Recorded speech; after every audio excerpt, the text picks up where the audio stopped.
잘 지내셨습니까? 이제 봄 같다 그죠? 언제 또 비 온다던데? 내일 비 오는 거예요. 자, 공인중개사 제도부터 해가지고 가겠습니다.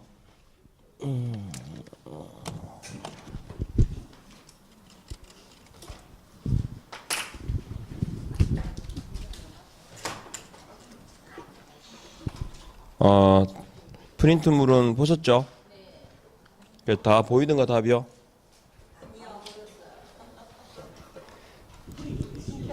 답이 굉장히 쉽습니다. 1, 1, 2, 2, 3, 3. 알았어요?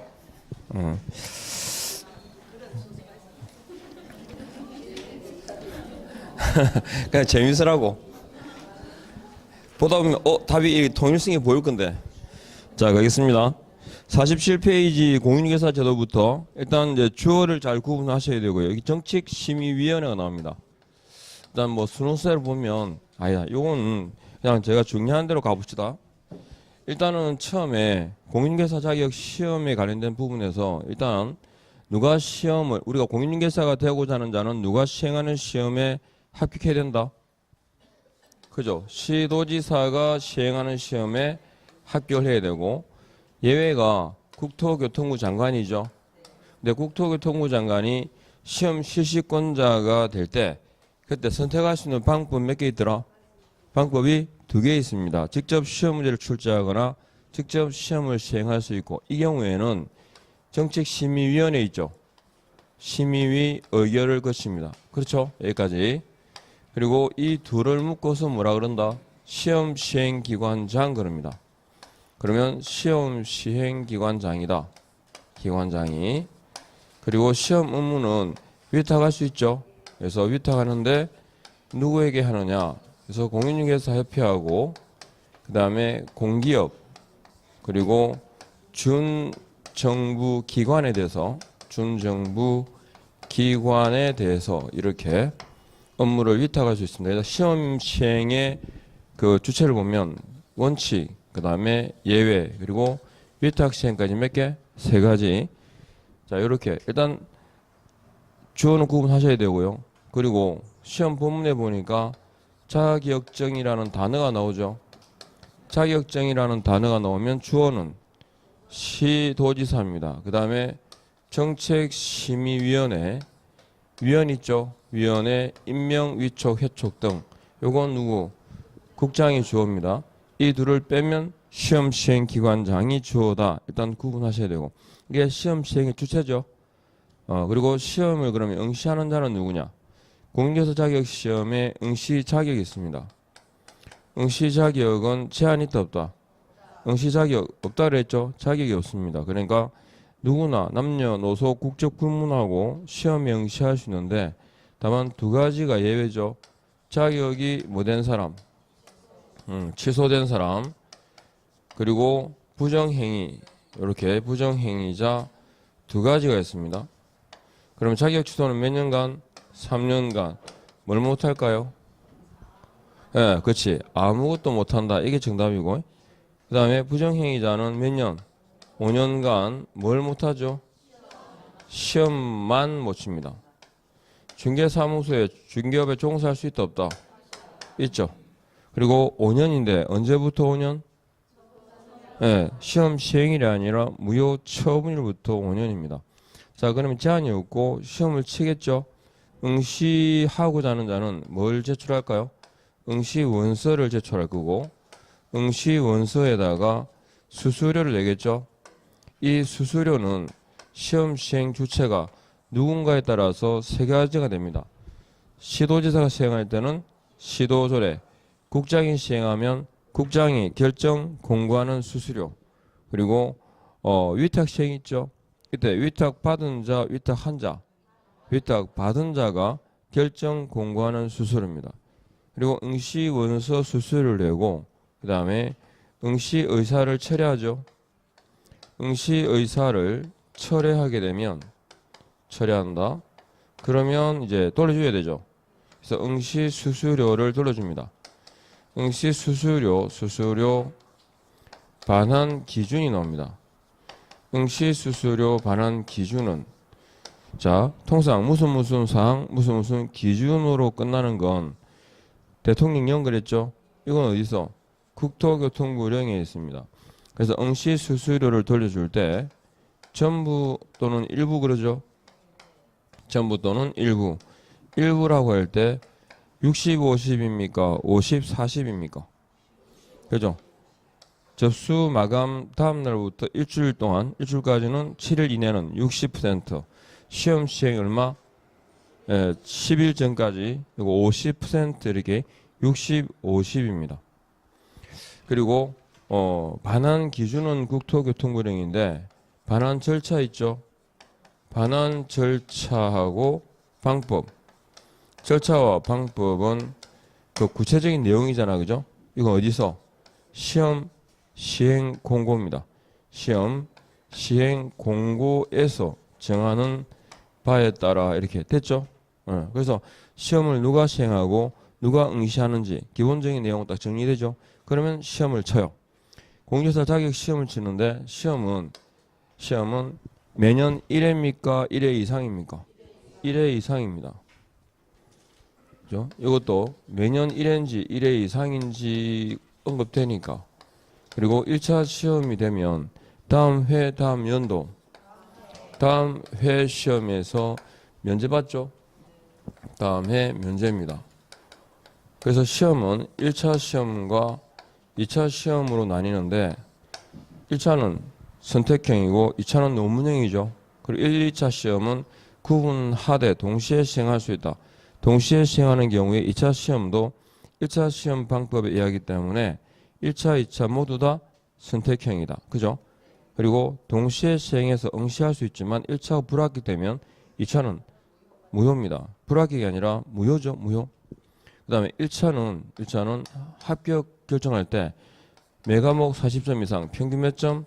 60점 이상인 자를 합격자로 결정합니다. 그리고 근데 일단 1차는 예외가 있어 없어요? 예외가 없다라는 게 포인트죠. 그래서 1차는 무조건 통과해야 됩니다. 그래서 1차는 열심히 해야 됩니다. 근데 공유회사 자격시험은 1차가 떨어지는 경우가 없죠. 떨어지는 경우가 없을걸요 아마. 뭐 떨어졌다 하면 되지. 그죠? 어차피 1년 공부해야 되는데. 그러니까 1년 공부돼야 되니까 어쨌든 누가 물으면 1차는 된 거고. 자, 그래서 일단은 무조건 통과해야 되고 2차 시험은 매 과목 40점 평균 몇 점요?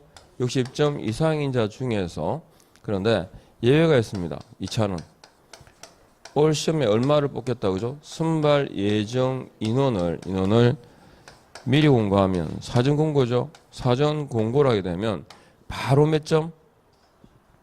40점 이상인 자 중에서 고득점 순으로 합격자를 결정합니다. 이건 인원을 줄인다는 뜻이죠. 그러니까 커트라인이 90점에도 끊길 수 있습니다. 그게. 그런데 이제 두 번째 응시생이 얼마가 응시를 하나 따라 가지고 최소 선발 인원이나 최소 선발 비율을 사전에 공고하죠. 그러면 일단 첫 번째 매 과목 40점 이상 평균 몇 점? 60점 이상인 자 중에서 그 인원과 비율을 선발합니다. 근데 그 인원과 비율에 뭐하면 미달하게 되면 다시 몇 점? 매 과목 40점 이상인 자 중에서 고득점 순으로 합격자를 선발한다. 이해하겠죠? 그러니까 최소라는 말이 나왔어요. 뒤에 40이 나왔어요. 그러면 맞아 틀려요? 틀립니다. 그러니까 최소 선발 인원이나 최소 선발 비율을 사전에 공고하면 바로 40점 이상이 했습니까? 아니죠. 정상적으로 선발하고 그 인원과 비율에 뭐하면 미달하게 되면 요 미달이라는 말이 들어가야 뒤에 뭐다 40이 따라옵니다. 아셨죠? 딱 구분하시고 공식처럼 최소 그럼 뭐라고? 미달 40 아셨죠? 요거 기억하시고 그럼 이제 합격자가 결정되겠죠? 기분이 좋을 거예요. 그죠? 10월 26일에 치고 나면 뭐 본인은 알죠. 다른 사람 다 몰라도. 그래서 일단 시험에 합격하게 되면 합격자 결정 공고는 누가 할까요? 공인중개사 자격시험의 합격자 결정 공고는 누가 한다? 시험 시행기관 장이 합니다. 그럼 합격자 결정 공고일로부터 1월 이내에 자격증 교부를 해야 되죠. 자격증 교부는 누가 한다? 시도지사가 합니다. 그래서 딱 연결해서 기억하셔야 되고, 그러면 자격증을 교부한다. 자, 시험과 자격에 관한 소관 업무는 누구의 업무다? 시험이라든지 그 다음에 자격에 관한 사항이 나오면 이거 누구? 시도지사의 소관 업무입니다. 시도지사는 현 주소지 관할 시도지사를 뭐라 그러죠? 이걸 자격증 교부 시도지사라고 합니다. 그리고 중개사무소를 관할하는 시도지사 이렇게 구분되죠. 일반적으로는 이 두 가지 경우가 일치하지만 맞죠? 일치하는데 요 자격증 교부 시도지사라고 특정해야 되는 것들이 4개 있습니다. 뭐 있습니까? 일단은 자로 시작되는 거 있잖아요. 자격 취소. 그 다음에 자격 취소는 누구에 대한 제재죠? 다 불러요. 다 불러. 예? 공인중개사입니다. 자격 취소는 누구? 공인중개사에 대한 제재고, 그러면 자격 정지는요? 소공이고, 그리고 자격 취소되면 자격증을 어떻게 할까요? 자격증을 반납합니다. 며칠요? 7일 이내에 자격증을 반납해야 되는데 누구한테? 자격증을 교부한 시도지사. 이왕 나온 김에 자격증 반납 나오잖아요. 자격증 반납이 나왔어요. 자격증을 반납해야 된다 그럴 때 누구한테? 이거 그냥 시도지사에게 그러면 맞을까? 이거 자격증을 교부한다 할 때, 반납한다 할 때 시도지사에게 반납해야 된다라는 말이 틀린 게 아닙니다. 그럼 시도지사지 그럼 이게 뭐 등록 안청이에요? 시도지사인데 문제는 이렇게 될 때가 있거든요. 국토부령이 정하는 바에 따라 자격증을 시도지사에게 반납해야 된다라는 말은 맞아요. 이해하겠죠? 그럼 국토교통부령에 뭐라 돼 있냐면 자격증은 7일 이내에 자격증 교부 시도지사에게 반납하라 이렇게 돼 있어요. 그러니까 7일 내에 자격증 교부가 뭐예요? 국토교통부령에 정해진 내용이에요. 그러니까 이걸 묶어버리면 국토교통부령이 정하는 바에 따라 시도지사에게 자격증을 반납해야 된다는 말이 틀린 게 아니에요. 국토교통부령에 보니까 뭐라고? 7일 이내에 자격증을 교부한 시도지사로 특정되어 있는 거죠. 이해합니까? 이걸 묶으면 뭐라고? 국토교통부령이 정한. 그러니까 7일 이내라는 말이 들어가면 뭐가 따라와야 돼? 자격증 교부라는 말이 와야 돼요. 이해하죠? 무슨 말인지? 예, 그래서 일률적으로 시도지사가 나왔네. 앞에 자격증 교부가 안 붙었네. 틀렸네. 이게 아니라고. 아셨죠? 예. 그래서 국토교통부령이 정하는 바에 따라서 자격증을 반납을 해야 되는데 아셨죠? 자격증은 서식이잖아요. 그러니까 국토교통부령이에요. 그래서 국토교통부령이 정하는 바에 따라 자격증을 반납해야 된다. 그런데 이제 구체화시키면 7일 이내에 누구한테? 자격증을 교부한 시도지사에게라고 고쳐야 된다고. 아셨죠? 예. 일률적으로 무조건 틀린 게 아니라는 거. 그리고 자격증을 분실하게 되면 자격증 재교부하죠. 자격증 재교부를 신청합니다. 그래서 공통점이 있잖아요. 그죠? 다 뭐요? 자죠. 그러면 사무소 관할 시도지사 그럴 때는 청문이잖아. 그죠? 청문이라든지 의견 제출에 기회를 부여하는데 이걸 묶어서 뭐라 그래? 이걸 사전 절차라 그래요. 그러니까 자격 취소나 자격 정지에 필요한 절차를 모두 이행하고 이렇게 나오잖아요. 필요한 절차를 모두 이행하고 할 때 그 절차를 이행하는 자가 누구예요? 네.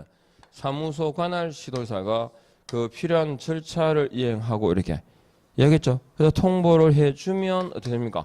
자격증 교부 시도지사가 자격 취소나 자격 정지라는 처분을 하게 됩니다. 이해되죠? 이렇게.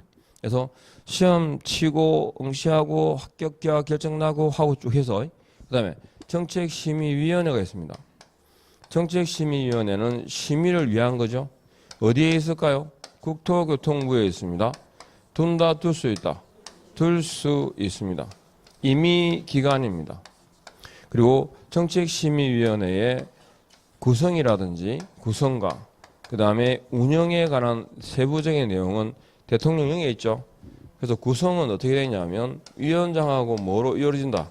위원장과 위원으로 이루어지는데 부위원장 제도가 있습니까? 없습니다. 따라서 위원장이 직무를 수행할 수 없게 되면 누가 대행한다? 위원장이 미리 지명한 위원이죠. 그리고 위원장은 누가 국토부 1차관이 되고 위원은 국장이 임명 위촉을 하게 됐죠. 그리고 몇 명입니까? 위원장 포함해서 7에서 11명. 그리고 임기는 몇 년? 2년. 그죠? 이렇게요. 그래서 대통령령으로 정한다. 그러니까 대통령령으로 정하는 그 정책심의위원회 그 구성은 위원장과 위원으로 이루어져 있죠. 그러니까 정책심의위원회 내부적인 거 있잖아요. 내부적인 거. 내부적인 게 뭐냐? 뭐 간사 지명이라든지 그다음에 대통령령으로 정하는 사항 말고 운영에 관한 세부적인 내용, 운영 세칙이죠. 이런 경우는 누가? 위원장이 정한다. 이렇게요. 그리고 특히나 요거 심의사항은 기억해야 됩니다. 심의사항은 말로 풀면 돼요. 그죠? 그러니까 자격을 취득했잖아요. 자격을 취득했으니까 뭐 할까? 중개업을 하겠죠. 중개업 했으니까 뭐 받아야 돼? 돈을 받죠. 보수를 받고 문제가 생기면 책임을 져야 됩니다. 그러니까 자격 취득, 중개업 육성, 중개보수 변경, 손해배상 책임 보장까지 아셨죠?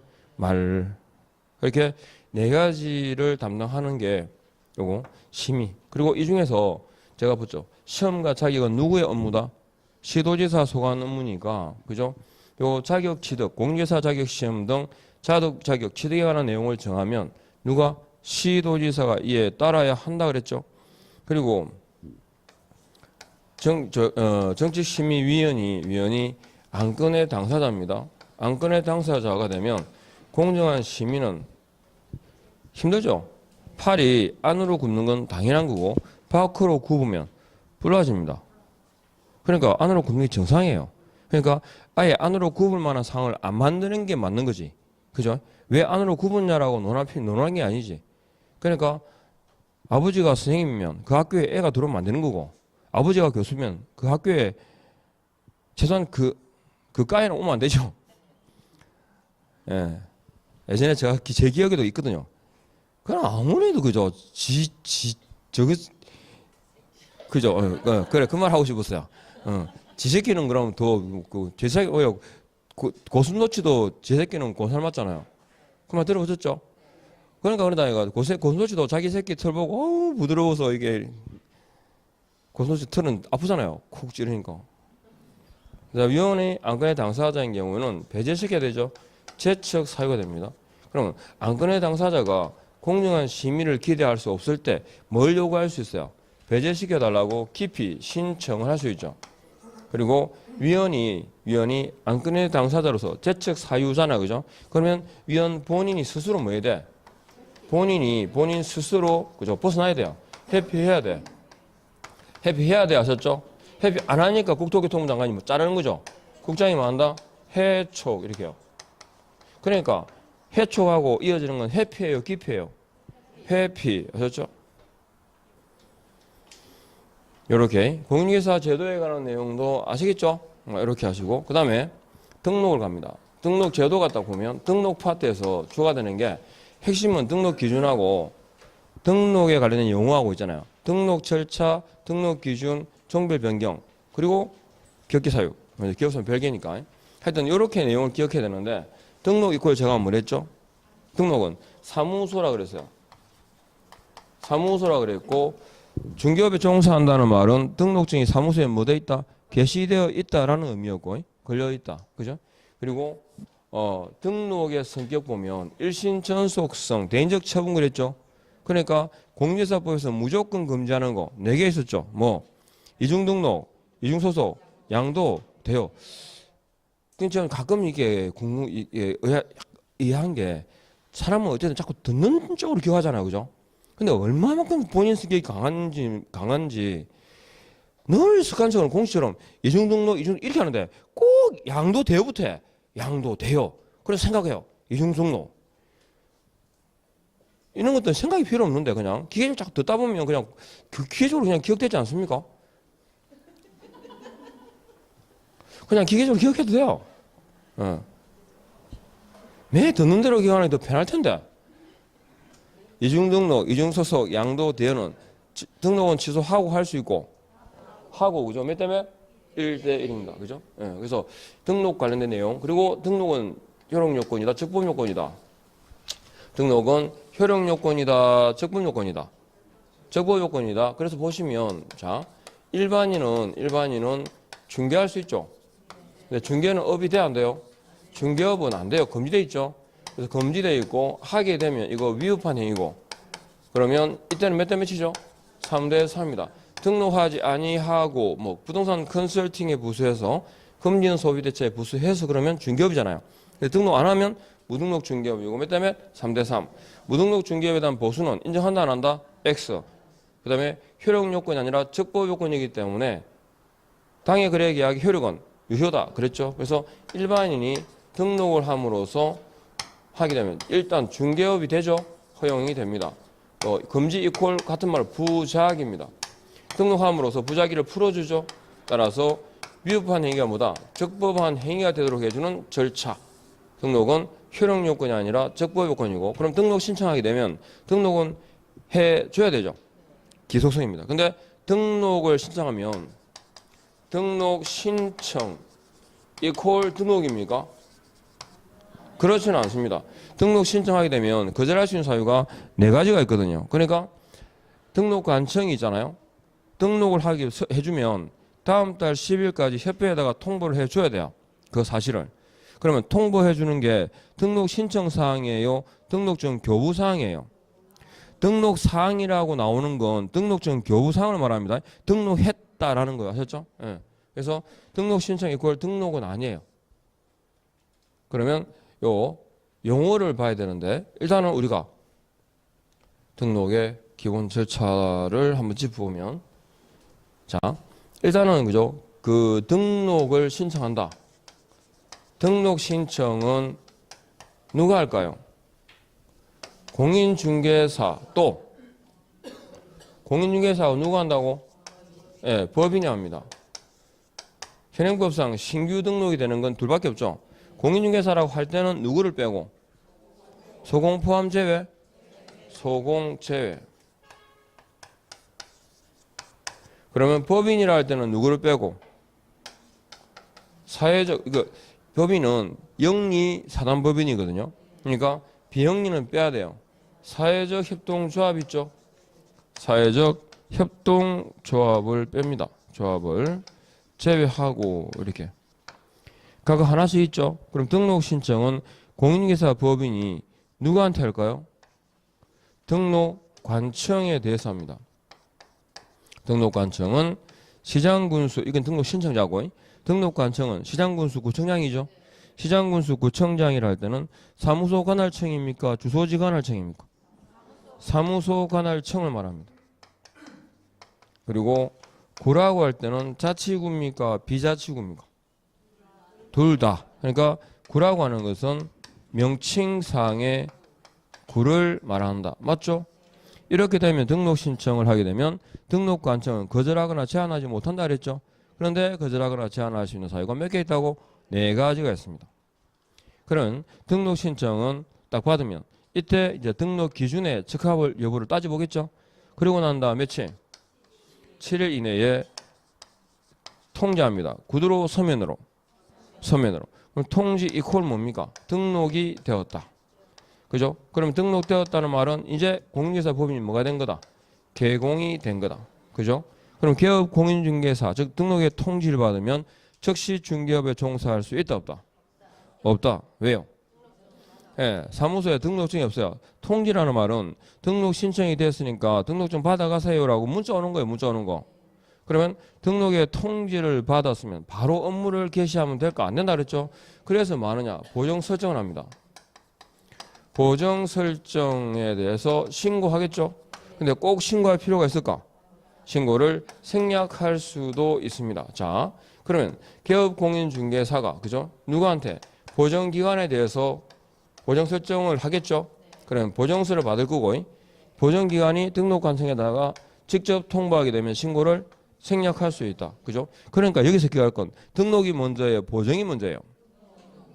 등록이 먼저입니다. 그러니까 등록 신청 시 첨부 서면에 보정 설정 증명 서류가 있을까 없을까? 없습니다. 등록 신청 시 첨부 서면이 아닌 것은 해가지고 예전에 자주 나왔었거든요. 그래서 보정 설정 증명 서류입니다. 그러면 보정 설정 신고를 받았잖아요. 근데 진짜로 보정했는지를 확인해야 될 거 아니야. 확인을 하고 난다. 그러니까 확인한다는 의미가 그러니까 짧든 길든 간에 있잖아요. 기본적인 뭔가 확인 절차를 거친다라는 뉘앙스가 들어가면 지체 없어요. 아셨죠? 그러니까 지체 없이는 가급적 빨리 그랬죠. 가능한 빨리 업을 준비가 끝났으니까 줘야 돼. 주는데 기본적인 뭐는 거쳐야 돼. 확인을 해야 돼요. 했는지 여부는. 그래서 적시가 아니고 지체 없이입니다. 그래서 지체 없이 뭘 교부한다? 등록증을 교부해 주죠. 등록증에 교부를 받으면 그때 이제 뭐 할까요? 예, 업무를 개시합니다. 자, 이렇게. 그러면 등록의 통지를 받았을 때가 개국이니까 가끔 나오죠. 등록 신청 단계에서 중개 업무를 개시한 자 누굽니까? 등록 신청 단계에서 중개 업무를 개시한 자 무등록자입니다. 등록의 효력이 발생하기 전이죠, 그죠? 그러면 이 사람은 아까 그랬죠, 세 가지 무조건 몇 대 몇? 3대 3. 보수는 X, 거래는 O. 단순하잖아요, 그죠? 그래서 통지해가지고 그러면 업무를 개시했습니다. 업무를 개시하고 법인이 해산했거나 아니면 폐업 신고를 했거나 그 다음에 등록의 취소라는 처분을 받았을 때 그러면 그 이후에 뭐가 됩니까? 무등록자죠. 이때 등록의 효력이 소멸되니까 아셨죠? 등록의 효력이 소멸되니까 그래서 무등록자가 됩니다. 이런 순서 아시겠죠? 일단 등록 신청자가 누군지, 등록 관청이 뭔지, 그 다음에 등록의 일반인 순서 딱 기억하셔야 돼요. 그 다음에 이제 기억할 게 뭐냐면 등록 기준입니다. 딱 짚어볼게. 순서에서. 그러면 자, 등록 기준이 나오는데 등록 기준 딱 그러니까 뭐로 정한다? 대통령령으로 정합니다. 기억하실 건 등록 기준하고 등록할 수 있는지는 다릅니다. 자, 보시면 공인중개사 첫 번째, 공인중개사가 갖추는 등록 기준이 뭐였죠? 결자실사 그랬어요. 결자실사. 일단 결격 사유자가 아니라 해야 되고 자격을 취득해야 됩니다. 이건 우리가 증명할 건 아니죠. 누가? 등록관청이 확인해야 되고 등록관청이 그죠? 그 절차 확인 절차를 거쳐야 되는 경우고 그다음 우리는요. 실무 교육을 받았는지 사무소를 갖췄는지를 확인하는데 실무 교육 등 자 그러면 일단은 기본적으로 등록 신청할 때 자격증 사본을 제출할까 안 할까? 안 하죠. 이건 등록관청이 확인하는 겁니다. 그 다음에 실무교육 이수 확인적 사본 제출하죠. 실무교육을 이수했는지를 확인해야 됩니다. 그런데 실무교육다 그러면 세 가지를 기억하시랬죠. 누가 실시한다? 시도지사가. 유효기간은 1년. 교육 내용은 법률 지시 아셨죠? 공식처럼 세 가지는 다 기억하셔야 돼요. 세 가지는. 그러면 사무소 할 때 사무소로 사용할 수 있는 게 4개, 사용할 수 없는 게 3개 있거든요. 일단 건축물 대장에 기재된 건물이죠. 다른 말로 허가받은 건물, 적법한 건물을 말합니다. 그 다음에 기재전 건물대죠. 사용에 관한 문제이기 때문에 미등기 건물은 중개사무소로 사용할 수 있다 없다? 있습니다. 미등기 건물까지. 허가받은 건물, 적법한 건물, 기재전 건물, 미등기 건물. 사용할 수 없는 건 무허가 건축물, 불법 건축물, 가설 건축물 하셨죠? 3개. 자, 이거. 사무소에 관한 내용까지. 그러면 이제 법인도 있겠죠. 두 번째, 법인의 경우에는 등록하잖아, 그죠? 법인이 등록해야 법인이 개공이 되니까 등록을 통해 두는 사무소가 뭐죠? 주된 사무소. 신고를 통해 둘 수 있는 게 분사무소. 주된 사무소는 없을 수가 없죠. 주된 사무소는 누가 중개업무를 수행한다? 대표자가. 분사무소는요? 책임자가. 분사무소인데 대표가 튀어나오는 경우가 왕왕 있습니다. 그러니까 법인의 경우에 자 일단 결격 사유자가 아니라 해야 되죠. 누가요? 법인의 사원 임원 전원입니다. 항상 법인과 사원 임원은 동일시 하시면 돼요. 사원 임원이 문제가 있으면 법인도 문제가 있고 그러면 등록 안 받아줘. 아셨죠? 그 다음에 자격을 취득해야 되는데 누가요? 법인에 있어서 주된 사무소가 없을 리는 없으니까 주된 사무소에서 중개 업무를 수행하는 자는 누구? 대표. 그럼 대표는 중개 업무를 수행하니까 일반인이다, 공인중개사다. 그죠? 대표는 공인중개사라 해야 되고 공인중개사 수는 책임지는 자죠. 많을수록 좋죠. 그래서 제외하고 포함하고 어딘가에서 포함 들렸어요. 네. 제외하고 몇 분의 몇요? 3분의 1 이상이 많을수록 좋다 이렇게요. 그리고 실무 교육을 이수해야 됩니다. 중개 업무 수행과 관계 있다 없다? 없죠? 중개 업무 수행 여부와는 관계 없이입니다. 실무 교육을 이수해야 된다. 아셨죠? 그러니까 사원, 임원, 뭐 전원입니다. 그리고 만일에 분사무소를 두는 경우라면 누구? 책임자도. 그다음에 사무소를 갖춰야 되죠. 이렇게요. 여기다가 법인은 두 개가 추가됩니다. 일단 상법상 회사라 해야 됩니다. 그죠? 상법상 회사만 되는 건 아니죠. 또는 뭐도 협동조합도 그리고 자본금이 얼마 이상이라고요? 5천만 원 이상입니다. 자, 지금 이게 뭡니까? 등록 기준이죠. 다음 중 등록할 수 있는 자는 하고 물었거든요. 그럴 때 자본금 5천만 원, 즉 상법상 자본금 요건을 갖춘 회사 이름 틀린다 그랬죠? 이거 어디서 요구하는 거다? 공인중개사법상에서 요구하는 자본금입니다. 그리고 자본금 5천만 원 이상의 상법상 주식회사일 것이라면 등록 기준으로 맞는 거 틀린 거야? 등록 기준으로 틀린 겁니다. 등록할 수 있는 자는 물으면 그건 되죠. 이 조건 이상이 되면 등록은 가능한 거고 등록 기준을 묻게 되면 그 자체를 말합니다. 그러니까 상법상 회사라고 놔야 되지 회사 방식이 5개잖아요. 그 회사 방식이 특정되면 돼, 안 돼? 안 돼요. 이해하겠죠? 그래서 상법상 회사 또는 협동조합으로서 자본금이 5천만 원 이상일 것 하는 거 등록 기준 그대로. 그리고 법 14조의 업무 법 14조 업무만 그랬죠. 업무만 영위할 목적으로 그래서요. 법 제14조 업무만 그러니까 이건 겸업의 제한이죠. 항상 공식처럼 겸업이라는 말이 나왔다. 그럼 주어는 뭘까요? 법인입니다. 개인은 아니죠. 그리고 제재는 등록은 취소해야 된다 할 수 있다. 할 수 있다까지. 꼭 기억해야 됩니다. 그 다음에 우리가 종별 변경이라는 말 들어보셨죠? 개업 공인중개사가 뭐 되는 거다?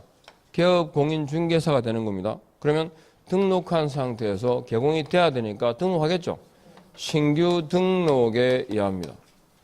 근데 종별 변경 시에 등록이니까 이중 등록이죠. 이중 등록은 예외가 있다 없다? 없다. 무조건 금지해야 됩니다. 대신에 우리는 이중 등록을 방지하기 위해서 폐업 신고를 하는 게 아니라 종전에 그죠? 종전에 등록증을 뭐한다? 등록증을 반납시킵니다. 종전 등록증을 반납을 한다 하셨죠? 됐죠? 신규 등록과 종전 등록증 반납입니다. 다만 신규 등록이 아닌 예외도 하나 있죠. 뭐가? 부칙상의 개공이 뭐로 바뀔 때? 공인중개사인 개공으로 바뀔 때 어디에서? 등록관청에 관할 내에서 이렇게. 됐죠? 두 개의 조건이 결합되면 그때는 신규다 재교부다? 재교부다. 등록증의 재교부입니다. 일단 이 지문이 나오면 관할구역 내에서라는 말이 있는지 잘 보셔야 돼. 아셨죠? 이렇게. 자, 일단 이렇게 정리를 하시고 그 다음에 결격 사유로 가볼까요? 지금 잘 따라오십니까? 복습이니까 지난주에 들었던 거니까 감은 오죠?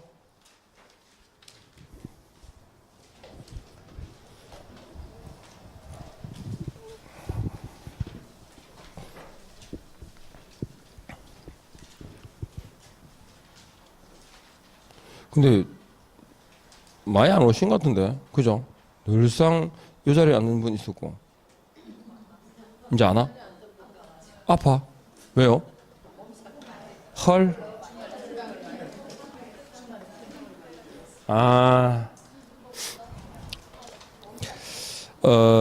오버페이스는 안 끼고 곤란한데 진짜 공부도 체력이죠. 체력이 안 받쳐주면 힘들어서 그건 뭐 일종의 노가다인데 노가다. 진짜로 안 그렇던가요? 이거 머리를 막 쏘고 나면 엄청 허기져요 사람이. 그리고 진이 빠져요. 진이 빠져. 그러니까 진짜 수업을 집중해서 듣잖아요. 들으면 수업 딱 마치고 나면 사람이 진이 빠져야 돼. 근데 창창하잖아. 그죠?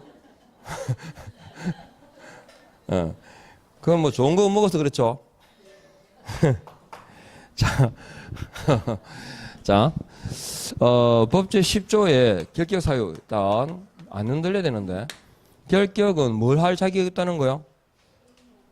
일단은 결격 사유자는 있잖아요. 등록할 수 있어 없어요? 등록을 못해요. 그죠? 그 다음에 고용하면 안 되죠. 그리고 날라갑니다. 등록은 뭔 사유다? 절치 사유입니다. 절치. 등록을 취소해야 되는 경우고 결격 사유임에도 불구하고 등록을 취소하지 않는 경우는 단서가 있지만 기본적으로는 취소해야 돼, 안 해야 돼? 해야 돼요. 근데 결격 사유가 나왔는데도 불구하고 취소할 수 있다라고 대답이 나올 때가 있어. 그럴 수는 없어요. 하면 하고 안 하는 거지. 뭐 할 수 있다 이런 건 없어요. 알겠죠? 절치면 절치. 등록은 취소해야 되는 경우고 다만 결격 사유자가 공인중개사가 될 수 있다 없다. 자격과 무관하다 그랬죠? 결격 사유가 되면 자격 시험에 응시할 수 있습니다. 또 결격 사유에도 자격을 취소해야 되는 경우는 아니다. 됐죠? 딱 이렇게 정리됩니다. 결격. 그러면 종류를 가보니까 미성년자 그러잖아요. 딱 기억나는 거 뭐였어요? 제한 능력자 그랬을 때 미성년자, 피성년, 피한정 후견이 있었죠. 일단 공통점은 예외가 없다는 겁니다. 예외가. 그러니까 미성년자는 몇 살 되죠? 19세입니다. 18살짜리가 성년이 되는 경우는 없습니다. 결혼을 해도 뭡니까? 되라지 나옵니다. 들었죠? 대바라진 이런 거. 그죠? 대라진 그러니까 맞네 그거 사투리인데 그죠? 대바라진을 줄인 거네. 대라진 그. 그러니까 19세입니다. 법정 대리인 동의와 관계 있다 없다? 없다. 그죠? 근데 꼭 대바라진 건 아니고 상황이 돼 가지고 할 수 있어요. 그죠? 상황이 돼 가지고. 예전에 그런 적 있었는데 제 친구 중에 그 뭐고 집에서 하도 그 결혼해 가지고 고등학교 때인가 고3 때인가 결혼해 있었어요. 자기 할아버지가 뭐 오늘 내일 하시는데 손자 봐야 되겠다는데 그래서 결혼해야지. 아 웃는 분은 19에 결혼했어요? 18에? 옛날에는 19이 미성년자였는데 20이 어른이었는데. 자, 그 다음에 피 한정 피 그죠? 성년 피 한정 있죠? 후견인 이게 뭡니까? 법적 판단입니다. 법적 판단이다. 그러니까 이거 시험 지문에 찾아냈죠. 뭐라고? 후견 개시 심판이 있는지 후견 종료 심판이 있는지를 봐야지 지문을 읽어보고 그죠? 판단하시면 안 돼요. 이해하겠죠? 이건 법적 판단입니다. 그래서 가정법원에서 후견 개시 심판을 받았다 그러면 결격 사유자, 후견 종료 심판을 받았다 그러면 결격 사유에서 벗어난다. 이해하겠죠? 둘 다 뭐가 없다. 예외가 없습니다. 그러니까 후견인의 동의를 받고 이런 거 관계없죠. 그 다음에 파산자가 나옵니다. 자, 파산자. 일단은 그 자구할 수 있는 기회를 주는 게 뭐냐면 개인회생제도고요. 개인회생제도로 회복이 안 되니까 그러면 법원에서 파산 선고하죠. 파산 신청해가지고 파산 선고를 하게 되면 그 다음에 이 사람이 파산 선고한 이유가 뭐겠어요? 채무 변제 능력이 없기 때문이죠. 그런데 이 사람이 자신의 모든 채무를 변제했어요. 자신의 모든 채무를 변제하고 그 복권을 신청했습니다. 복권을 신청하고 다시 이제 복권이 됐죠.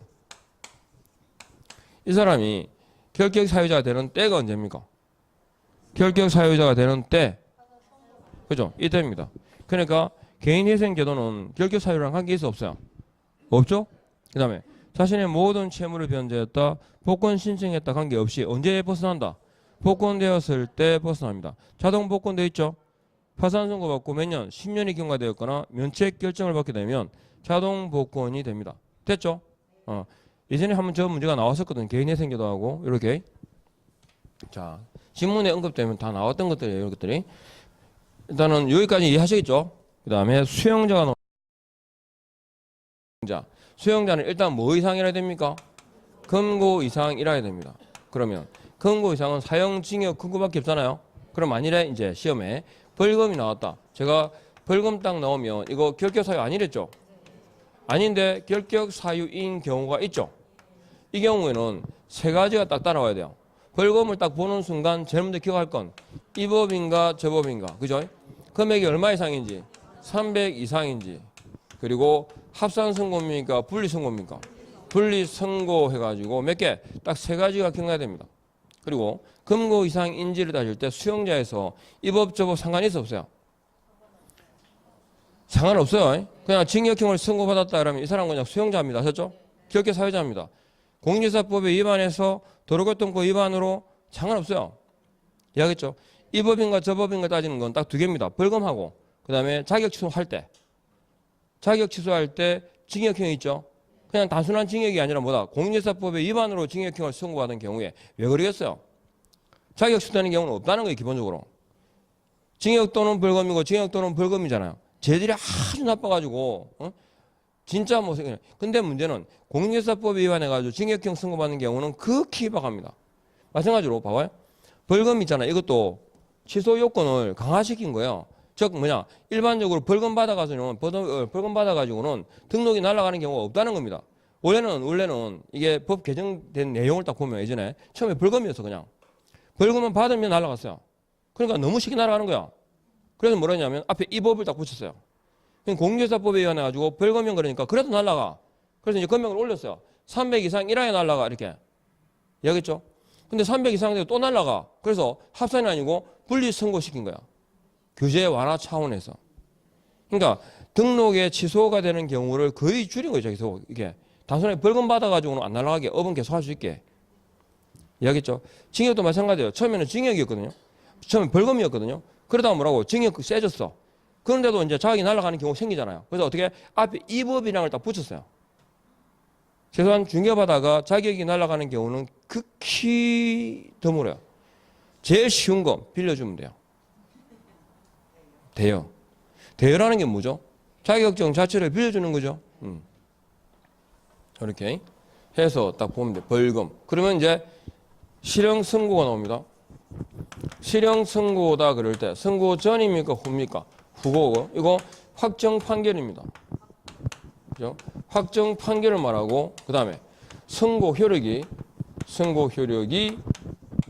유지돼야 됩니다. 만일에 선고력이 소멸된다 그러면 바로 뭡니까? 결격 사유에서 벗어납니다. 그러니까 후 그러니까 언급되는 게 뭐죠? 선고 안 했다가 뭐죠? 선고 유예입니다. 그 다음에 확정 판결이니까 1심에 불복하면 항소죠. 항소 중에 있는 자 그러잖아요. 결격 사유다 아니다? 아니에요. 선고 효력이 유지돼야 되는데 선고 효력이 자동 소멸되는 경우가 두 개 있습니다. 일반 사면하고 집유입니다. 일반 사면요. 즉시 집유는 집유기간 경과 시 선고 효력이 소멸되기 때문에 바로 결격 사유에서 벗어납니다. 아셨죠? 선고 후 이렇게. 그러면 형을 선고했으니까 다음에 뭐가 될까 이제 순서가 이렇거든요. 형을 선고했다 하고 나면 두 개. 집행하든지 집행을 유예하든지. 제가 이렇게 적는 이유는 집유가 선고 뒤에 있다는 걸 보여드린 겁니다. 집행 유예 안 한다 그러니까 자꾸 선고를 안 했다고 오해를 하는데 선고 안 했다는 건 뭐라고 그러죠 이걸? 선고 유예 그럽니다. 됐죠? 예. 자 그러면 집행했다 들어갔다 안 들어갔다죠? 들어간 사람은 언제 나올까? 집행이 종료되거나 집행을 뭐 하면 면제받음이 나옵니다. 종료되는 경우는 만기 석방 있죠? 만기 석방하고 그 다음에 미리 나오는 경우가 있습니다. 미리 나와도 담 넘어 나오면 안 되죠? 가석방입니다. 그러면 가석방 되면 끝난 거냐? 아니죠. 가석방의 경우에 다시 남아있는 형기가 지나가야 됩니다. 제가 가끔씩 예를 드는데 쇼생크 있었죠? 쇼생크 탈출 있잖아요. 쇼생크 탈출에서 팀 로빈스는 그거는 탈옥입니다. 예.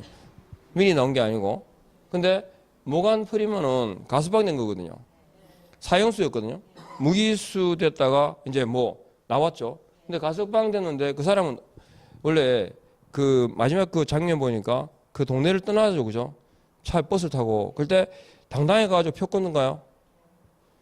굉장히 불안해하죠. 왜냐하면 가석방자는 거주 시즌에 이게 제한을 받아요. 한정된 자유이기 때문에 지 가고 싶은 데로 갈 수 없어요. 그래서 그때 이제 근데 문제는 그 노친네가 그죠? 이렇게 하다니까 아무도 관심이 없잖아 사실은. 혼자만 긴장하지. 그래서 표를 끊어가지고 타고 가지 않습니까? 근데 그 무기수예요 무기수. 무기수가 가석방된 경우인데 얼마가 지나야 끝나냐면 10년 지나가야 돼요. 무기수는. 근데 여기 25년 형을 선고한 사람이 13년을 복역하고 가석방됐거든요. 그러면 얼마가 지나가야 될까요? 얼마가? 유기가 무기를 넘어갈 수는 없어요.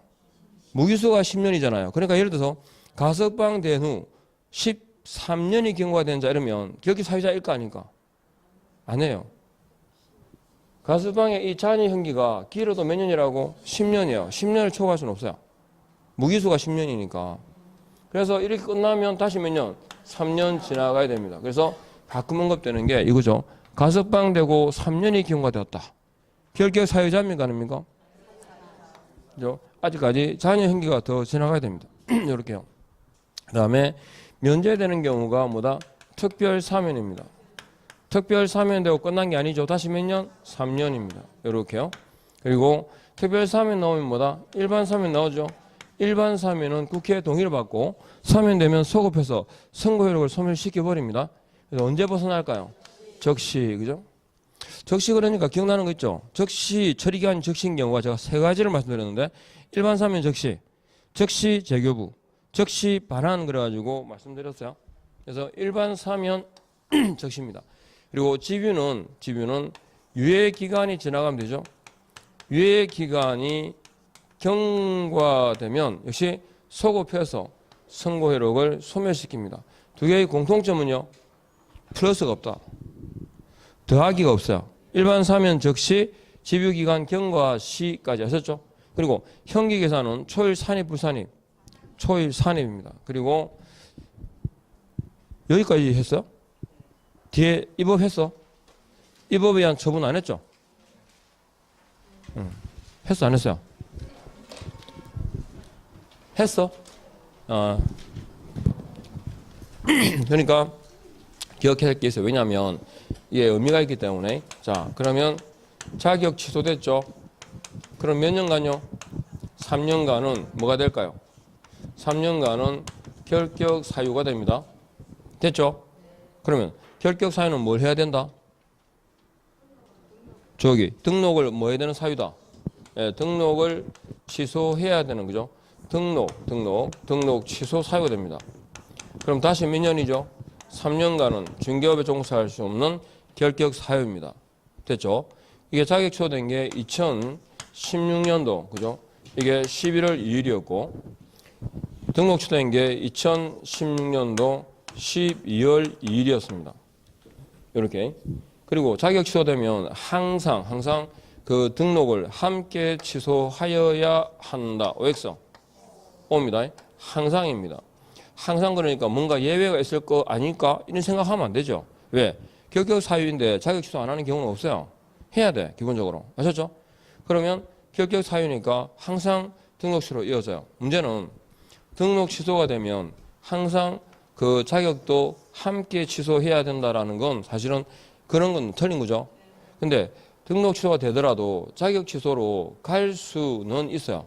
언제냐면 자격 취소가 되는 걸 예를 딱 보면 자격증을 양도했거나 자격증을 대여했거나 자격을 부정한 방법으로 취득했거나 그죠? 자격 정지 기간 중에 중개 업무를 수행했거나 그 다음에 공인중개사법에 위반해서 징역형을 선고받은 경우를 말합니다. 그러면 집유를 선고받은 사람 있잖아요. 집유를 선고받았다. 그러니까 징역 1년에 집유 2년을 선고받은 자예요. 자격 취소 될까 안 될까요? 공인중개사법에 위반으로 징역 1년에 집유 2년을 선고받았어요. 이 사람은 등록과 자격이 동시에 취소가 될까 안 될까?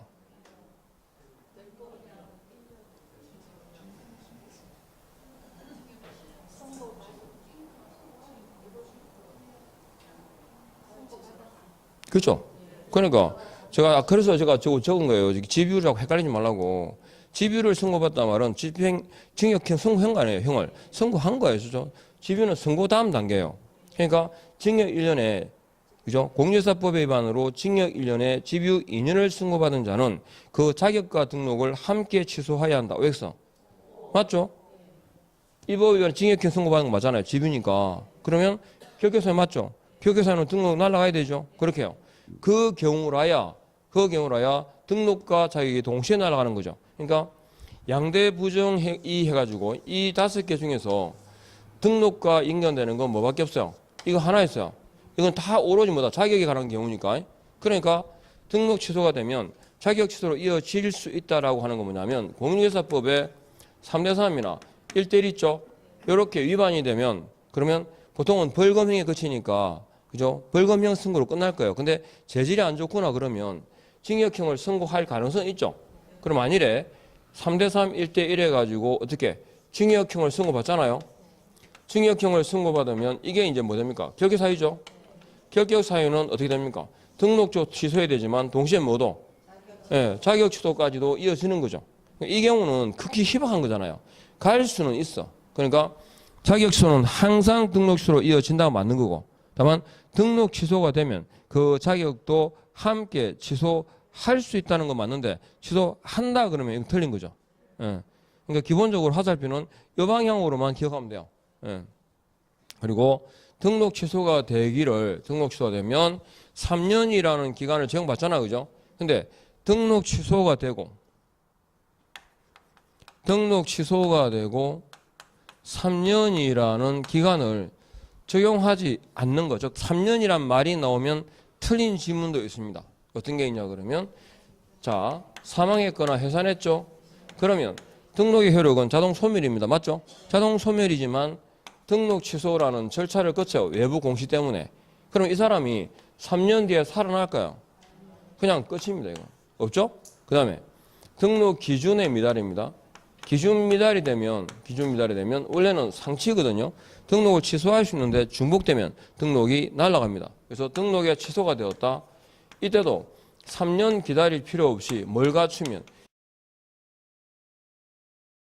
그 다음에 결격 사유 있죠. 결격 사유로 인해서 등록에 취소가 되면 그때는 어떻게 하라? 결격 사유가 뭐 되면? 해소되면, 결격 사유에서 벗어나면 중개업에 종사할 수 있습니다. 등록되는 거죠. 그럼 보세요. 지금 여기 자격 취소가 2016년도 11월 2일이고 등록 취소가 2016년 12월 2일입니다. 이 사람이 중개업에 종사할 수 있는 가장 빠른 날은 몇 년 뒤 몇 월 며칠일까요?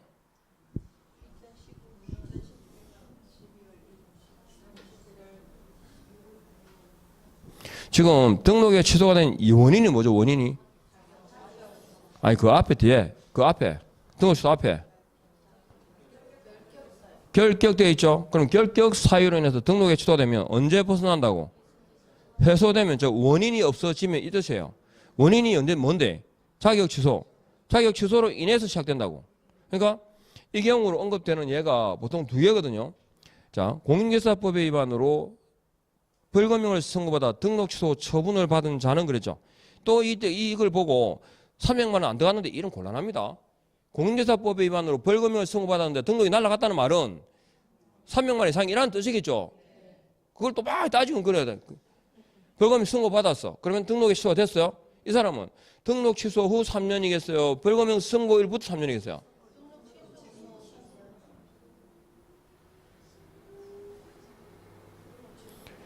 공인중개사법의 위반으로 벌금형을 선고받아서 등록 취소 처분을 받았어요. 그럼 이 사람이 결격사에서 벗어나는 거 있잖아요. 즉 중개업에 종사할 수 있는 거는 등록 취소 후 3년이 지나가야 될까? 벌금형 선고일부터 3년 지나가야 될까?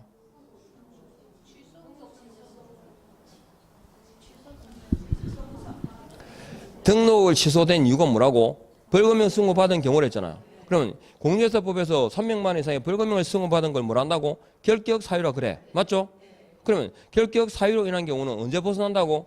사유가 해소되면 벗어나는 게야. 300만 원 주면 끝내는 게 아니고 벌금형 선고받아. 그럼 벌금 돈 낸대? 그렇지.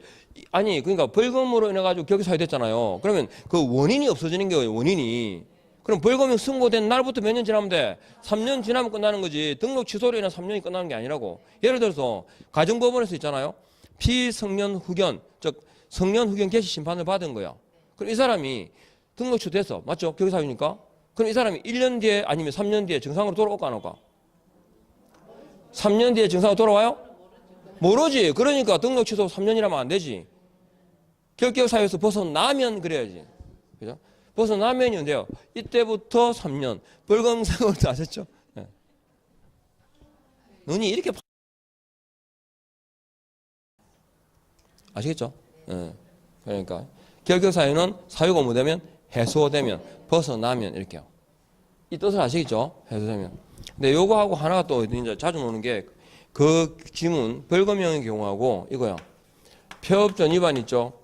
폐업전 위반으로 등록에 취소가 됐어요.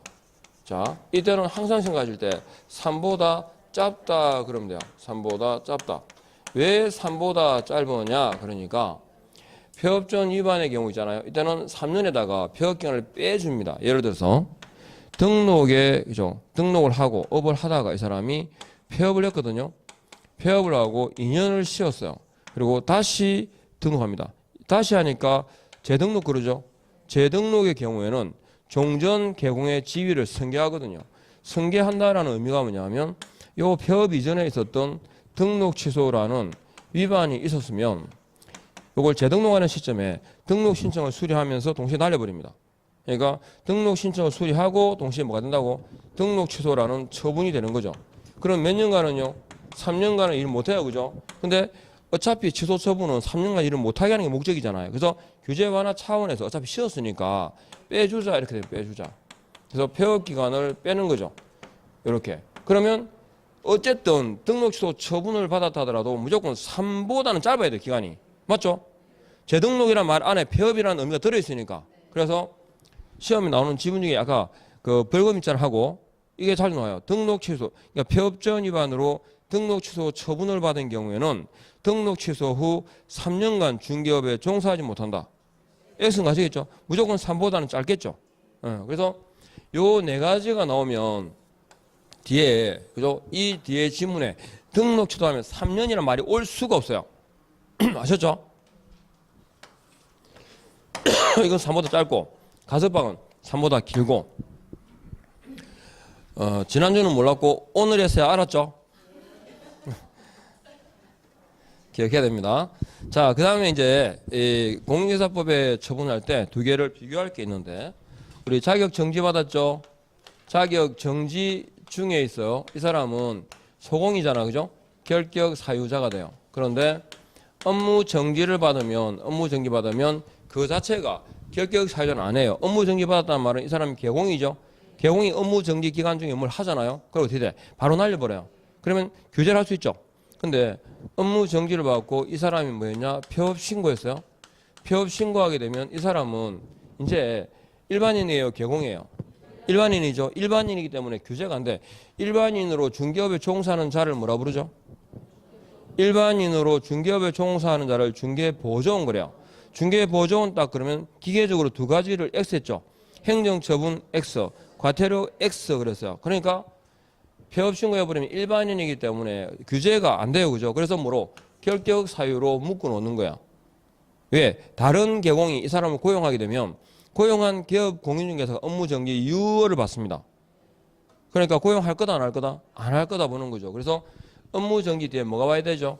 폐업 신고를 하면 뭐라고? 결격 사유자가 됩니다. 요거. 그 다음에 사원 임원과 법인은 동일시하죠, 제가. 자, 법인이 업무 정지 위반을 했어요. 위반했고 그 위반에 대해서 법인이 업무 정지라는 처분을 받았어요. 그러면 법인이 업무 정지 처분을 받으면 이 처분 효과가 사원 임원에게 미치거든요. 사원 임원에게 미치는데 이때 사원 임원이 갑을이었고 중간에 사원 임원을 개임해가지고 병정으로 바뀌었어요. 처분할 당시에는 병정이에요. 그러면 법인의 업무 정지 처분 효과가 적용돼야 되는 사원 임원은 병정이에요, 갑을이에요. 갑을이죠. 실제로 위반한 사람은 갑을이니까. 그죠? 그러니까 처분 당시에 사원 임원이겠어요. 위반 사유가 발생한 당시에 사원 임원이겠어요. 네, 사유 발생 당시에 사원 임원에게 미친다. 이렇게 되는 거죠. 그리고 법인의 사원 임원이 결격 사유자면 이건 뭐가 되죠? 법인의 결격 사유가 됩니다. 그럼 법인의 등록은 어떻게 해야 되죠? 법인의 등록을 취소하여야 한다죠. 그래서 사원 임원이 결격 사유자면 법인의 등록을 취소해야 된다. 같은 말입니다. 그러니까 법인의 사원 임원 중 단 1인이라도 결격 사유자가 있는 경우에는 해당 법인의 등록을 취소하여야 한다. 여기서 옵니다. 아셨죠? 다만 5명 있는데 1명 걸렸다고 바로 날려버리면 너무 가혹하잖아요. 그래서 2월 이내 해소하면 뭐라고? 취소 안 하겠다. 그럼 2월 이내 해소 안 하면 원래도 날리는 거고 이해하겠죠? 그래서 등록을 취소해야 되는데 반드시 적시는 않는 거지. 그러니까 예외를 두는 거니까요. 2달 동안 기다려 주겠다 이 뜻입니다. 해서 여기까지 정리를 했고 그러면 조금 쉬었다가 페이지 98페이지부터 계속 가겠습니다.